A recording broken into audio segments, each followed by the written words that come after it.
I have alopecia and I recently had a mastectomy. My alopecia ran my entire life. I felt like I was ugly up until I cut it all off. I've spent 9.5 years learning. It's okay to be different. I had my mastectomy. There was no pity. I didn't feel like oh, poor me. I was ready to just face it head on because with my alopecia, didn't face it head on. My bald head and boobless self is beauty. It's me. I've had alopecia since I was 9, but it wasn't until I was maybe 20 when my eyebrows all fell out at once. I took a makeup wipe and I was cleaning my face and I went this way and all my eyebrows just came out on the makeup wipe. I'm always shocked when people are shocked to see a bald girl. It's not rare. There's millions of people like me.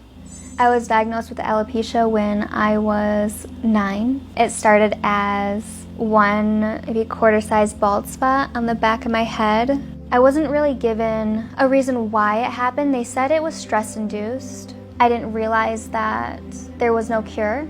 I thought that once I did all of these treatments that I would feel and look like every other girl that I saw. I would never look in mirrors. Mentally, it destroyed me. I would wake up hours before school trying to cover my bald spots before I would face my classmates. Some days I wouldn't go to school if I couldn't get my bald spots to stay covered. My alopecia ran my entire life up until I cut it all off.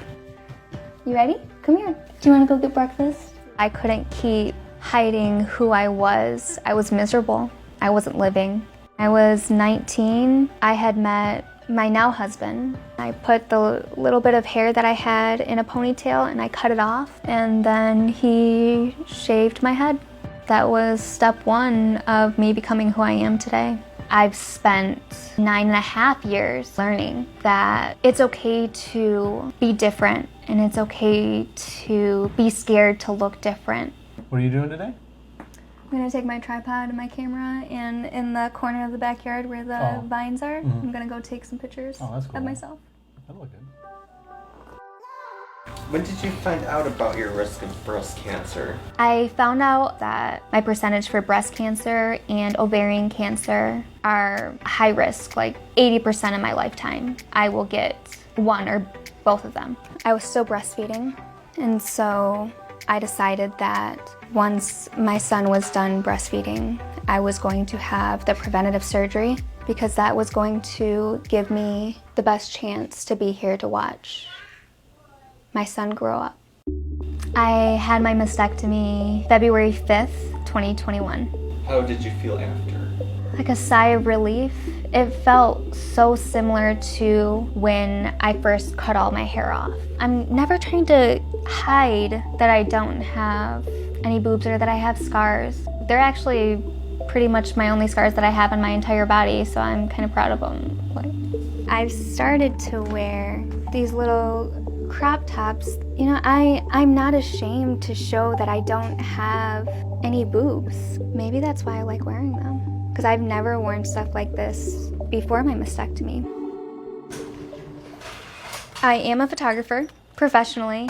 I take photos every day, and even in my everyday life, I like to document my son and my husband with my son. I set days aside to do this because it's not only a way for me to be creative, but also a way that I'm healing myself by bringing my body right in front of my face and putting it on the internet for other people to see that it's okay to be different.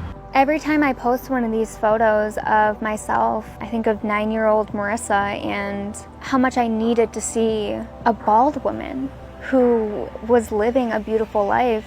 I grew up thinking that once I lost all my hair, my life would be over.